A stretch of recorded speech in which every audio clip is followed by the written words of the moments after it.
大家好，欢迎来到幽灵的交易哲学。比特币和美元是两种非常不同的资产，但它们的走势却有着紧密的联系。比特币是一种虚拟货币，而美元则是全球最重要的储备货币之一。在许多方面，比特币和美元之间的关系是相互影响的。在本文中，我们将探讨比特币与美元之间的走势关系以及它们之间的影响因素。首先，比特币与美元之间的汇率关系是一个重要的影响因素。比特币价格通常用美元来衡量，因此美元汇率的波动会直接影响到比特币的价格。例如，如果美元走强，那么比特币价格可能会下跌，因为它需要更多的比特币来购买同样数量的美元。相反，如果美元走弱，那么比特币价格可能会上涨，因为购买同样数量的美元需要更少的比特币。其次，政治和经济事件对比特币和美元的走势也有重要的影响。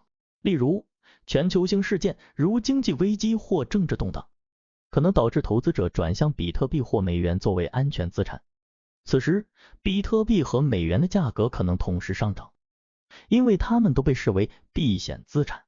相反，如果全球经济增长稳定，那么投资者可能会倾向于风险资产，导致比特币和美元的价格下跌。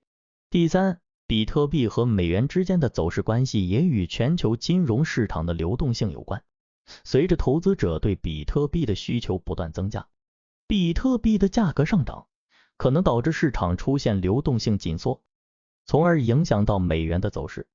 相反，如果比特币的价格下跌，可能会导致市场流动性增加，从而对美元产生一定的支持。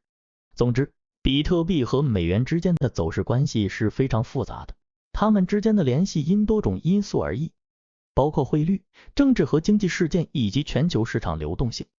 投资者应该密切关注这些因素，以便更好地了解比特币和美元之间的走势关系，并为自己的投资做出正确的决策。好了，本期幽灵的交易哲学就到这里了。如果您对本期感兴趣，不妨在下面留言，聊聊您的想法。我们下期再见，拜拜。